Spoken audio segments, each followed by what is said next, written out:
Salut à tous les amis, on se retrouve aujourd'hui pour le 4e zoom de ma chaîne.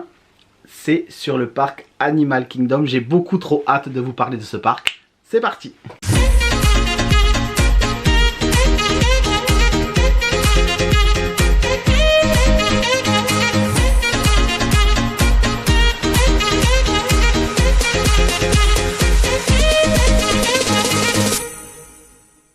J'espère que vous allez bien. Aujourd'hui, on va parler donc du parc Animal Kingdom dans cette vidéo Zoom. Et je voulais vous rappeler aussi qu'est-ce que c'était ces vidéos Zoom si vous débarquez, que vous ne connaissez pas ma chaîne ou que vous ne connaissez pas ce principe de vidéo, ce format.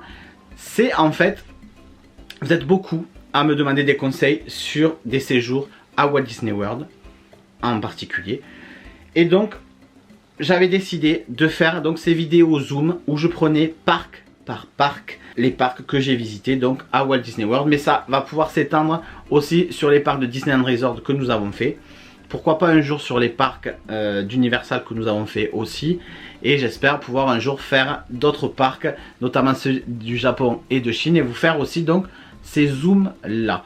Donc j'ai commencé avec le premier zoom sur Magic Kingdom, le deuxième était sur Hollywood Studios, le troisième était sur Epcot et celui-là c'est le 4e et c'est sur Animal Kingdom.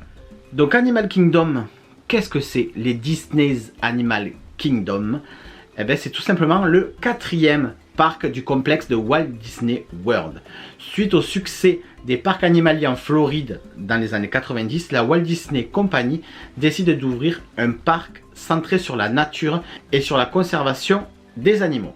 Et c'est le 22 avril 1998 que le parc Animal Kingdom ouvre ses portes. Ce parc d'attractions, c'est vraiment un parc à part. Je n'ai jamais vu de parc comme ça.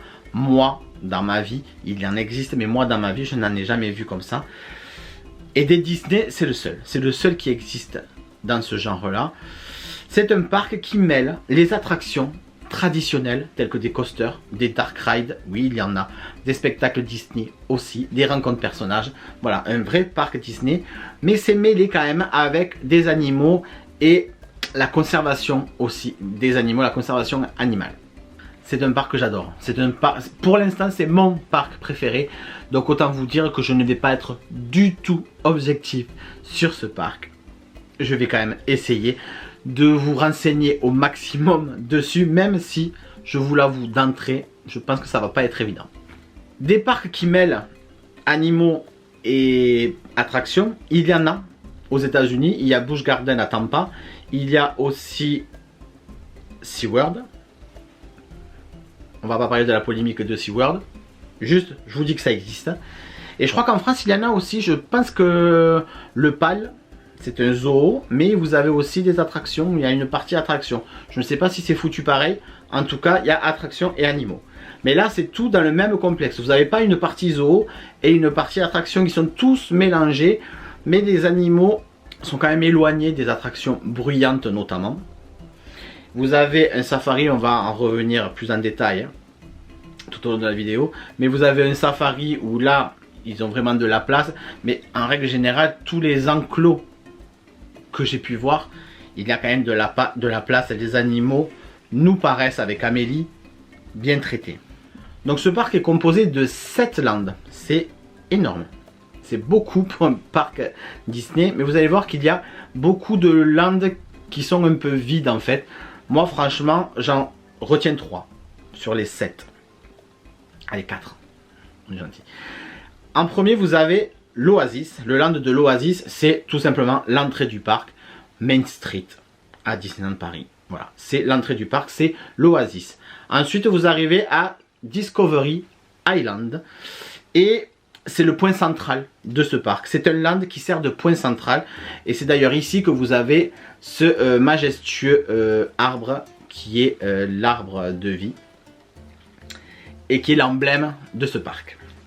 Ensuite, vous continuez encore tout droit et vous avez donc le pays de l'Afrique. Depuis l'Afrique, vous pouvez prendre un train et aller dans un 4e land qui s'appelle Rafiki Planet Watch. Sinon, vous avez l'Asie à la droite de l'Afrique oui à la droite quand vous êtes en face. Vous avez Pandora, The World of Avatar sur la gauche. Et vous avez aussi le land Dino Land USA. Donc pour parler plus en détail de ces lands là, donc l'Oasis c'est clairement l'entrée, il n'y a rien d'exceptionnel si ce n'est que vous êtes en immersion totale avec la nature. Vous passez le portique d'entrée où il y avait marqué en gros Animal Kingdom. Je rigole parce que moi c'était mon rêve. Quand on est allé il y a 10 ans maintenant déjà, il y a 10 ans on a mis je fais une petite aparté. On a mis les pieds pour la première fois à Walt Disney World il y a 10 ans. C'est Amélie qui m'a payé ce voyage pour mes 30 ans.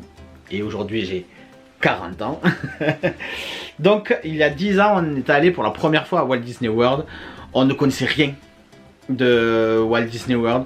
On ne connaissait rien de YouTube. On ne connaissait aucun YouTuber Disney. Je sais même pas si à l'époque, donc c'était en 2012, je sais même pas s'il y avait des YouTubers Disney à cette époque là.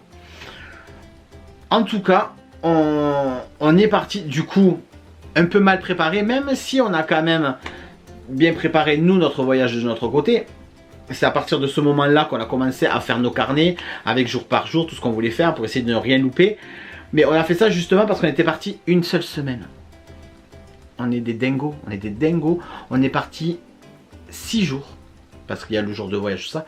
On est parti que 6 jours. Mais attention, on n'a pas fait que Walt Disney World. On a fait aussi Universal, les 2 parcs. Et on a fait SeaWorld. On a fait 7 parcs. On a fait 7 parcs en 6 jours. Oui, madame, c'est possible. Quand on fait Hollywood Studios le matin et Epcot l'après-midi, même je crois que c'était l'inverse, on avait fait Epcot le matin et Hollywood Studios l'après-midi. Certes, on passe à côté de beaucoup de choses, mais on fait 2 parcs dans une journée. Donc on était parti là-bas pas très bien préparé. On avait bien préparé notre séjour mais pas très bien informé parce que si on avait été informé, ben, on aurait su qu'il fallait pas partir si peu de temps, surtout en faisant Universal et SeaWorld.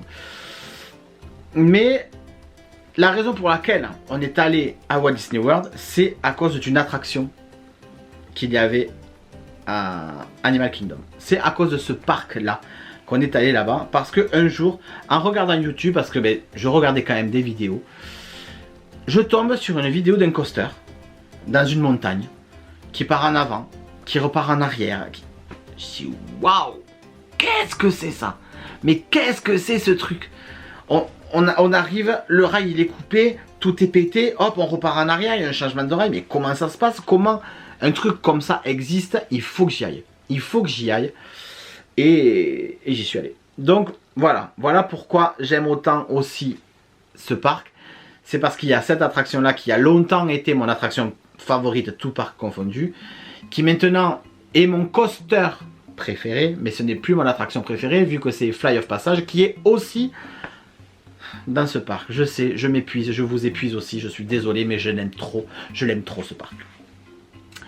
Donc quand vous passez, aparté terminé, quand vous passez ce portique d'entrée avec marqué Animal Kingdom, Disney's Animal Kingdom, vous arrivez donc dans cette oasis, dans cette végétation. Vous êtes dans une forêt tropicale quoi. Vous êtes vraiment dans des jardins tropicaux avec des arbres de partout, de la végétation de partout, des bruits d'animaux vrais ou faux. Je pense qu'il y a des vrais vu qu'il y a des vrais animaux, mais vous êtes vraiment en immersion totale dans cette végétation, dans ce parc. Et vous pouvez passer d'un côté ou de l'autre. En fait, vous avez vraiment la forêt qui est au milieu.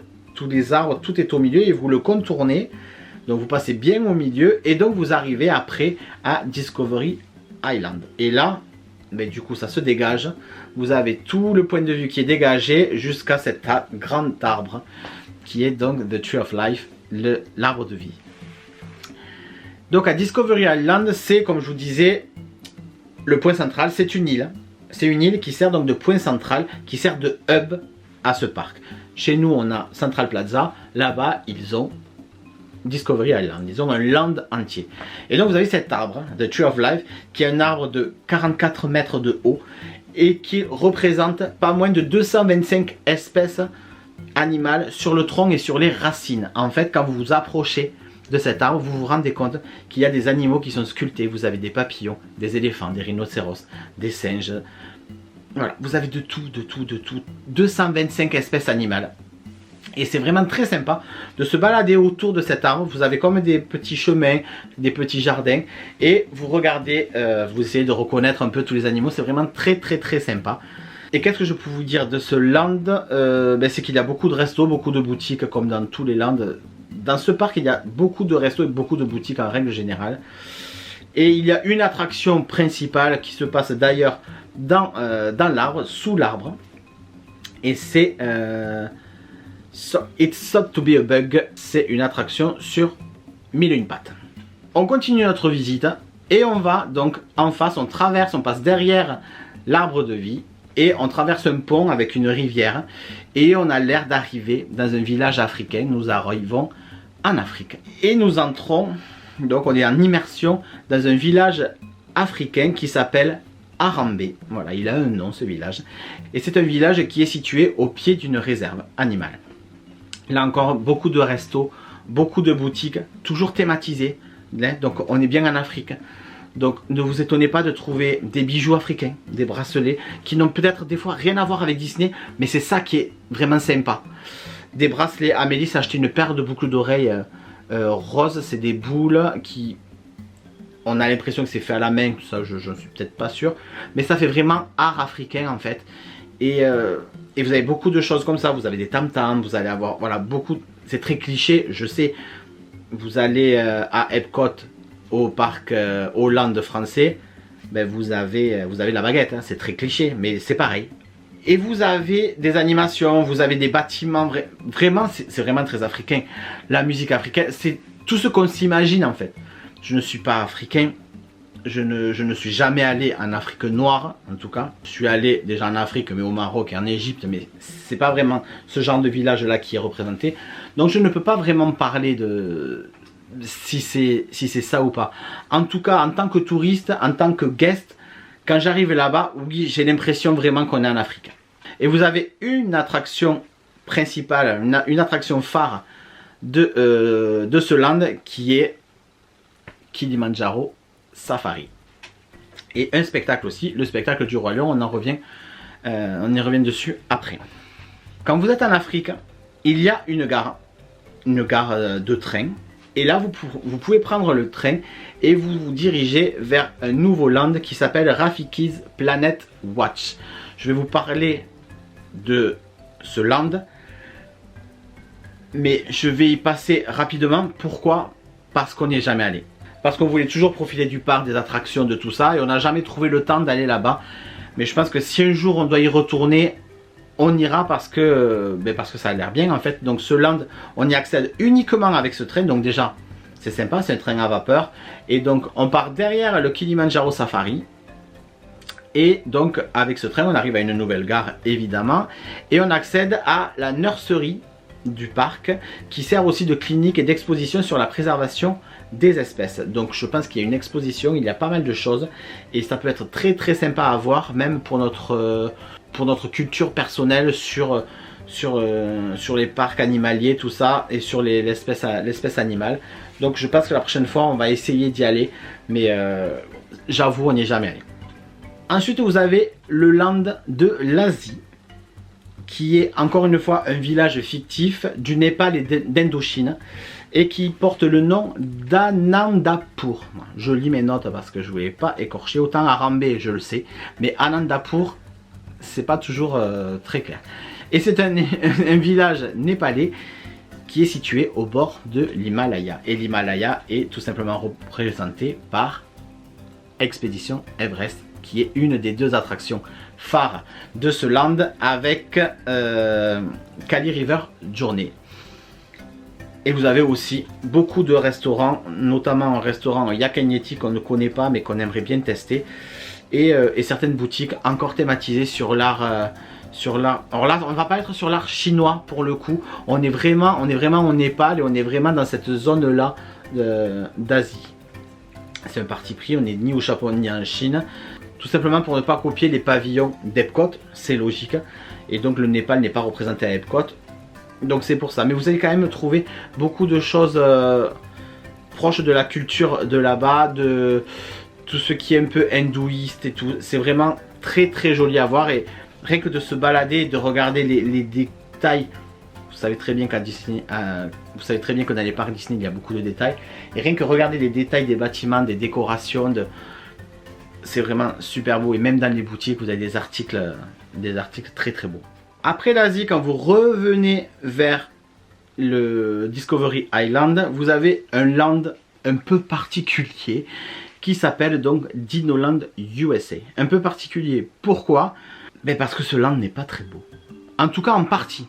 Ce land est divisé en deux parties. Vous avez une partie vraiment sur les dinosaures. Sur donc la recherche paléontologue. En fait, cette zone, elle est dédiée à la célébration de l'Amérique paléontologique, car énormément de champs de fossiles ont été découverts aux États-Unis. Donc, c'est une dédicace à ça. Et vous avez deux parties. Vous avez une zone qui fait vraiment recherche dinosaures. Pas Jurassic Park, mais vous voyez, vraiment dans l'exploration, voilà, dans tout ça. Et vous avez une zone qui est... what the fuck. Je n'ai pas d'autres mots. Qui est what the fuck, qui est... c'est la fête foraine, quoi. Et c'est la fête foraine, mais la fête foraine. Vous allez à Palavas-les-Flots l'été, vous allez à la fête foraine, vous allez manger... des churros et oui, c'est parti. Voilà, c'est la fête foraine et c'est moche. Voilà, c'est affreux.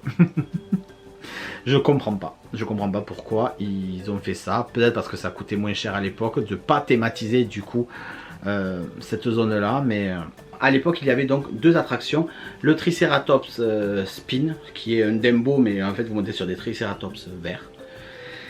Et une attraction qui était plutôt sympathique pour le coup, qui était marrante, qui était une attraction du type Wild Mouse, pour ceux qui connaissent un peu des attractions. C'est une attraction, vous faites des zigzags comme ça, dans une espèce de capsule, un train qui tourne sur lui-même. Donc voilà, c'était assez marrant, c'était assez fun.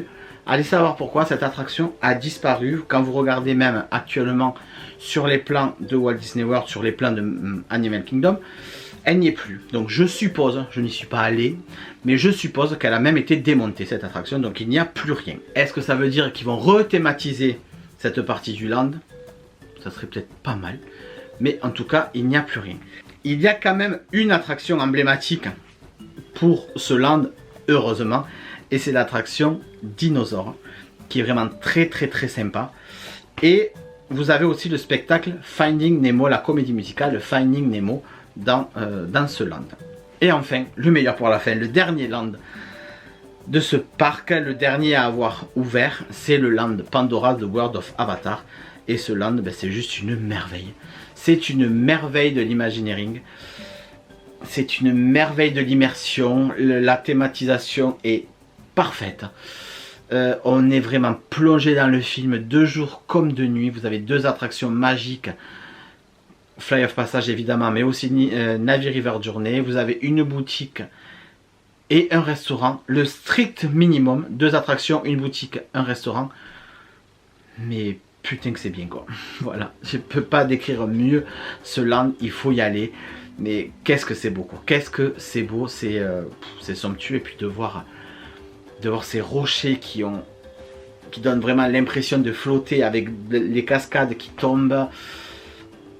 C'est trop beau, c'est vraiment trop beau. Allez, dans cette dernière partie, je retourne donc les feuilles de mes notes. Dans cette dernière partie, je vais vous parler plus en détail, cette fois-ci, des attractions, des restaurants que je vous conseille de faire, qui à mon sens, il faut faire parce que je les ai fait ou parce que j'aimerais bien les faire. Mais on y va tout de suite parce que la vidéo va déjà être assez longue. Attraction à faire, évidemment, Fly of Passage. C'est indéniable. C'est un simulateur, oui, mais pas que. Parce que dès la file d'attente, vous êtes plongé dans le film. Déjà, dans le land, vous êtes dans le film. Mais dès que vous rentrez dans ce bâtiment, vous y êtes. Le pré-show est extraordinaire. Parce que vraiment, il vous implique, il vous explique que vous allez donc enjamber un Banshee, que vous allez être connecté à lui. Voilà, il vous prépare à tout ça comme si c'était réel. Et la magie, elle opère. La magie, elle opère. C'est pas Disney, mais c'est Disney. Voilà, voilà, il y a de la magie. Et quand vous vous asseyez sur cet engin, vous êtes sur un animal. Quand l'écran s'ouvre, l'écran est immense. il est vertigineux parce que vous avez des salles en hauteur et pour avoir fait les deux, même en bas, c'est quand même vertigineux. Vous avez des sensations de dingue. Vous avez cet animal qui vous respire entre les jambes, vous sentez vraiment son abdomen qui se remplit et les mouvements sont très fluides. Vous avez des odeurs au fur et à mesure que vous passez les paysages, vous avez des odeurs de terre, des odeurs de mer, vous avez des odeurs de fleurs. Enfin, cette attraction est ouf. Alors oui, si vous n'avez pas de fast-pass, vu qu'il n'y a plus de fast-pass à Walt Disney World non plus, il vous faudra payer un Lightning Lane. Faites-le, mais évidemment. Ou alors vous faites 1 heure ou 2 heures d'attente. Franchement, si vous arrivez dans le parc et que vous avez moins d'1 heure, ou moins, j'ai même envie de dire moins de 90 minutes, allez-y, foncez, parce que 90 minutes, vous aurez rarement moins que ça. J'ai vu des temps d'attente atteindre les 240 minutes pour cette attraction. Et ça les vaut largement parce que l'expérience est exceptionnelle. Mais il faut se taper 2h40, pas 2h40, 240 minutes de fil. On l'a pas fait. On l'a pas fait autant de temps vu que nous à l'époque on avait des fast-pass. On a eu 3 fast-pass. On en a eu un 4e. Non, on a eu 2 fast-pass et un 3e offert. Donc on a eu la chance de faire cette attraction 3 fois. Et c'est ouf. Et c'est vraiment ouf. L'attraction dinosaure que vous avez donc à Dinoland USA, c'est une attraction de type Dark Ride mais assez dynamique quand même. Ça ressemble, pour ceux qui connaissent, à l'attraction Indiana Jones Adventure que vous avez à Disneyland Resort. C'est le même système. Vous êtes dans une Jeep et là vous traversez le temps et vous atterrissez sur la planète où il y a des dinosaures de partout qui sont très bien faits. Il y a beaucoup d'endroits assez sombres quand même. Ça bouge vraiment beaucoup. Mais moi c'est une attraction que j'aime bien faire. Il n'y a souvent pas beaucoup d'attentes et ça remplit facilement le carnet des attractions faites dans la journée. Vous avez Kali River Journey qui est une attraction aquatique et il n'y en a pas beaucoup dans les parcs Disney, donc il faut y aller. Et c'est, vous montez dans des bouées et vous dévalez, donc vous êtes sensibilisé sur la déforestation, sur les incendies dans les forêts, sur ce que l'homme peut détruire. Donc les décors sont assez beaux et puis vous avez une grande chute, vous avez des rapides, vous êtes, si vous avez de la chance ou pas, vous pouvez être très mouillé et ça rafraîchit, c'est génial. Moi j'adore cette attraction. Kilimanjaro Safari, on en parlait déjà, c'est une attraction, donc c'est un safari, vous montez dans une Jeep sur une piste, vous n'êtes pas sur des rails ni rien, il y a vraiment quelqu'un qui conduit cette voiture, et donc vous faites un safari donc dans le parc, à l'extérieur. C'est pas dans le parc vraiment, cet endroit là on ne peut pas le voir à pied, c'est vraiment excentré, c'est pas dans le parc même, donc on peut y accéder qu'avec ces jeeps qu'en faisant cette attraction. Et donc vous passez au milieu des animaux et là vous allez pouvoir voir des girafes, des zèbres, des hippopotames, des lions, des antilopes beaucoup, des autruches, tous les animaux de la savane en fait, des éléphants. Mais vous avez énormément d'animaux et l'attraction peut durer jusqu'à 40-45 minutes, hein, donc c'est pas court, ça prend pas 10 minutes. Donc si vous avez 1 heure d'attente, bon, c'est rentabilisé pour le coup là, parce que vous avez 40 minutes d'attraction. Donc c'est pas mal, c'est vraiment à faire. Vous avez aussi Navi River Journey, donc c'est la 2e attraction du Land Pandora. On n'en parle pas souvent de cette attraction, tellement Fly of Passage est génial. Mais c'est une attraction, c'est un dark ride, un peu du type de It's a Small World ou de Pirates des Caraïbes. Vous êtes sur une barque, sur l'eau, et donc vous traversez la forêt de Pandora. Avec énormément de végétation, des bruits, vous avez des animaux, il y a des écrans qui sont cachés à la végétation, donc vous avez l'impression que les animaux vous suivent. Et à la fin vous avez un des plus beaux audio animatronics qui existent, qui chante sa chanson, tout ça, c'est très beau, c'est apaisant, c'est reposant. Il y a souvent beaucoup de monde, ça avance pas très vite dans mes souvenirs, mais c'est à faire, c'est à faire. Expédition Everest, évidemment, cette fameuse donc attraction dont je vous parlais tout à l'heure, qui m'a fait aller à Animal Kingdom et plus généralement en Floride pour faire Walt Disney World. C'est un coaster de dingue, c'est un coaster familial, parce qu'il n'y a pas de looping, il n'y a pas de vrille, il n'y a pas d'inversion. C'est un coaster de type BTM en fait, beaucoup plus rapide, avec des descentes beaucoup plus vertigineuses. Là, vous avez surtout des virages très serrés par moment. Ça va vite, hein. Ça va vite. Vous avez des parties dans le noir, vous avez une partie que vous faites à reculons, une grande descente avec la photo, tout ça, faites-le. Franchement, faites-le. Et puis, il a un rendement de fou parce que je crois qu'on monte à presque une trentaine par train. Donc, je peux vous dire que ça débite du monde. Si vous voyez que vous avez 45 minutes ou 1 heure d'attente, sachez que vous n'allez pas passer 45 minutes ou 1 heure à attendre et avancer petit à petit. Non, la file est très très longue et vous allez avancer petit à petit. Vous n'allez pas rester statique. Donc, cette file d'attente, elle n'est pas désagréable à faire contrairement à d'autres attractions qui peuvent être pénibles. Cette attraction, cette file d'attente, elle se fait facilement. Mais allez-y, Nous, quand on était allé là il y a 2 ans, on l'a fait 3 fois de suite. On l'a fait une fois, on est arrivé, il y avait marqué 10 minutes, on est dit, allez, c'est bon, on y va.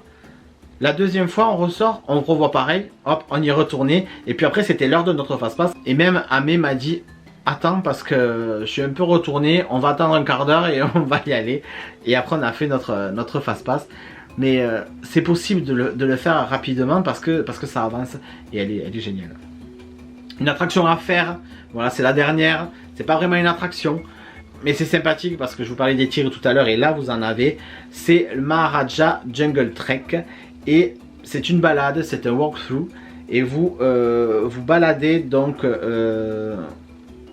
dans cette jungle et vous passez devant les enclos des antilopes. Vous avez les tigres.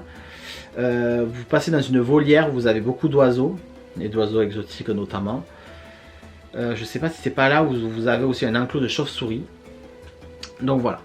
Attraction à laisser complètement de côté, je vous en ai parlé tout à l'heure, c'est Triceratops Spin. Aucun intérêt, il y a zéro attente. Si vous voulez vous faire le kiff, faites-le. C'est Dumbo, c'est Orbitron, et encore Orbitron c'est beaucoup mieux parce que ça va plus haut. Mais franchement on l'a jamais fait. On l'a jamais fait. Il y a beaucoup d'animaux à voir quand même dans ce parc, un peu partout dans le parc. J'ai en tête des gibbons, je crois, en tout cas des singes devant Kali River Journey. Il y a une grande structure avec des animaux et vous pouvez les voir déambuler et vivre dans cet espace-là. Donc vraiment, ouvrez les yeux dans ce parc parce qu'il y en a de partout. Les restos que je peux vous conseiller, il y en a 2 qu'on a testé personnellement qui sont très bien. Évidemment le Satuli Cantine qui est le best parce que vous mangez bien et vous mangez bon et ça change. En fait vous faites votre propre menu en choisissant votre viande. Vous prenez poulet, bœuf, vous avez la possibilité de prendre des crevettes aussi ou du tofu même peut-être. Il doit y avoir une option végétarienne. À ça vous ajoutez soit des nouilles, soit du riz, je crois, vos légumes et vous ajustez donc votre sauce. Vous choisissez donc vos 3 éléments et vous servez ça à l'assiette. C'est un quick service mais vous mangez très très bien et c'est pas cher et c'est le restaurant qu'il y a donc à Pandora. Deuxième restaurant moi que on avait beaucoup aimé, pas vraiment pour la nourriture, en tout cas c'est pas ce qui m'a marqué de ce restaurant. C'est un quick service, vous allez manger des burgers, vous allez manger tout ce que vous pouvez trouver dans des quick service, notamment des barquettes de porc effiloché par exemple, avec du riz ou des frites. Mais ils font beaucoup ça là-bas et c'est très très bon. Ça change aussi des burgers et de tout ce qu'on peut manger en quick service. Mais ce qui nous a plu, nous surtout, c'est qu'on a mangé là-bas le soir et derrière le restaurant, vous avez une grande terrasse qui donne sur le lac et qui donne derrière le lac. Donc vous avez le lac devant vous et au fond du lac vous avez la vue sur l'Everest, sur Expédition Everest.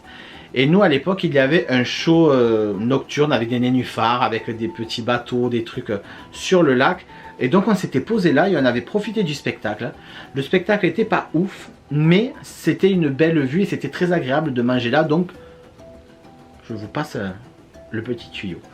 Et un resto qui peut être très sympa à faire, que nous n'avons pas fait, qu'on fera peut-être une prochaine fois, c'est le restaurant signature du parc. Les restaurants signature, c'est quoi? Ce sont des restaurants haut de gamme, quand même, où vous allez avoir des plats signature, où vous allez manger quand même très très bien et qui ne sont pas compris dans les offres dining plan. Le dining plan n'existe plus encore à l'heure actuelle où je tourne cette vidéo. Mais quand ça existait, même la plus haute catégorie de dining plan ne prenait pas en charge ceci. C'était des restaurants que vous devez dans tous les cas payer. Et c'était il s'agit du restaurant le Tiffins, qui a l'air vraiment très très sympathique. J'ai vu ça beaucoup sur des chaînes YouTube. C'est un restaurant que personnellement moi j'aimerais bien essayer. En plus on n'a jamais fait de restaurant signature, et s'il y en a un que je voudrais faire, c'est celui-ci. Pour les spectacles, vous en avez beaucoup, en tout cas beaucoup d'animations. Un spectacle proprement parlé, vous en avez deux, il y en avait trois, mais il y en a un qui a été retiré.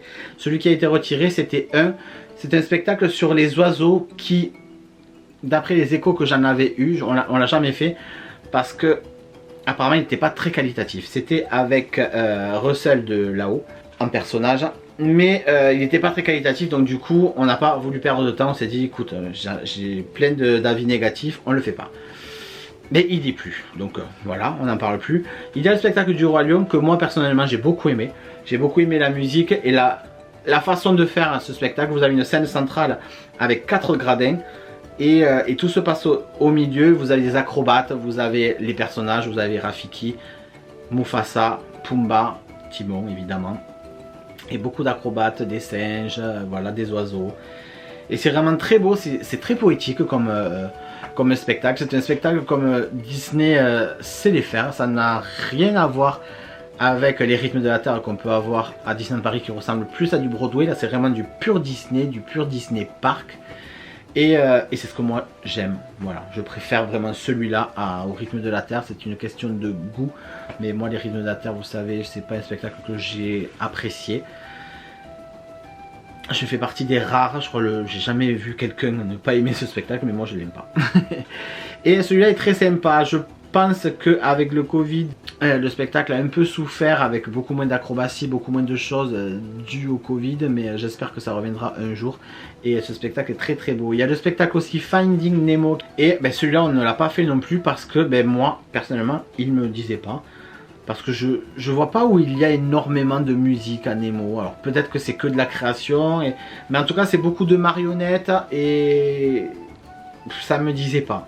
Alors peut-être qu'une prochaine fois on le fera, mais ça vous disait pas. Mais je vous le dis quand même, hein. Renseignez-vous sur YouTube ou quoi, voir si ça peut vous plaire. Mais il existe donc cette comédie musicale. Après vous avez plus ce que je vais appeler moi des animations.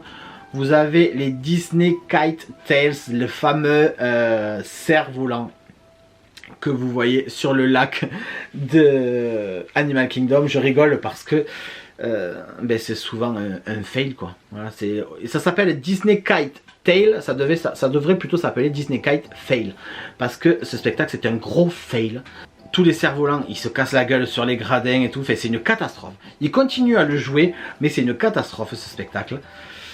Vous avez aussi des personnages sur le lac qui passent sur des barques et qui vous font coucou, tout ça, donc c'est une petite animation très sympathique. Vous avez un spectacle de tam-tam aussi à Harambe, donc en Afrique. Des animations aussi du même style à Pandora. Et vous avez aussi, je crois même que c'est à l'ouverture du parc, un spectacle, une animation qui s'appelle The Kingdom Takes Flight. Et c'est quoi? C'est un spectacle avec des perroquets, plus précisément avec des aras. Donc c'est des perroquets verts, rouges, bleus aussi je crois.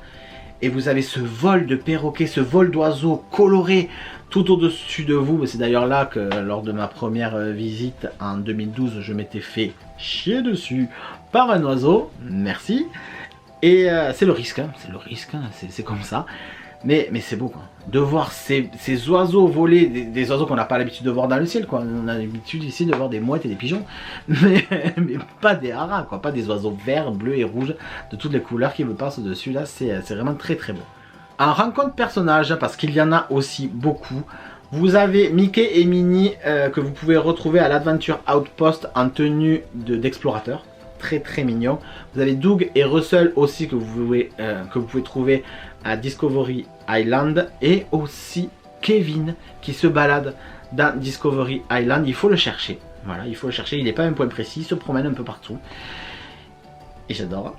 Pas loin de l'arbre de vie, nous on a eu la chance de rencontrer Pocahontas. Je sais pas si aujourd'hui elle y est encore, en tout cas il y avait des animations autour de cet arbre là. Et du côté de Dinoland, on avait eu la chance de rencontrer Tic et Tac en dinosaure. C'est d'ailleurs notre plus belle rencontre personnage qu'on ait eue. On avait vraiment passé un très très bon moment avec eux. La cast member avait été adorable et très touchante envers nous. Je sais pas pourquoi, elle ne nous connaissait pas, mais elle nous a tiré les larmes aux yeux parce qu'elle a eu des mots hyper gentils envers nous, comme quoi on était des personnes magnifiques, des belles personnes, tout ça, que ça se voyait alors qu'on la connaissait pas. On a juste pris quelques photos. On avait passé un super, super moment. Vous avez aussi Donald. Et est-ce que j'ai oublié des personnages ? Non, mais je me rappelle de mémoire que au niveau de Discovery Island, devant le Flame Tree Barbecue, le fameux resto dont je vous parlais tout à l'heure, je sais même pas si j'avais cité le nom, en tout cas si je ne l'ai pas cité, c'est ça, le Flame Tree Barbecue. Vous avez une espèce de petite scène avec une animation et vous avez des personnages qui viennent danser avec les enfants ou les grands enfants. Et on avait eu la chance de voir Meiko. Qui c'est qu'on avait vu aussi? On avait vu Tok et on avait vu, il y en avait eu 3. Je me rappelle plus, mais en tout cas il y avait des personnages à cet endroit là, donc baladez-vous parce que vous verrez peut-être des personnages. Il n'y a pas de parade dans ce parc, mais il y a des personnages quand même un peu partout. Donc voilà pour tout ce que je peux vous dire sur Animal Kingdom, sur ce zoom sur Animal Kingdom, un parc que j'affectionne tout particulièrement, vous l'aurez compris. C'est ce parc, donc je me répète, mais c'est ce parc qui m'a donné envie d'aller là-bas et franchement j'ai pas été déçu. J'ai pas été déçu et je rêve que d'une chose, c'est d'y retourner et de pourquoi pas un jour y amener Victoria et faire un fly of passage avec elle. Ça serait génial, ça serait génial. Donc j'espère que cette vidéo vous a plu. N'oubliez pas de vous abonner et d'activer la petite cloche pour ne pas louper les sorties de vidéos le samedi à 9 h. Et je vous dis à samedi prochain pour une nouvelle vidéo, toujours au rendez-vous. Hein, on est toujours là, vous aussi, c'est trop bien. Merci, bye bye les amis, ciao.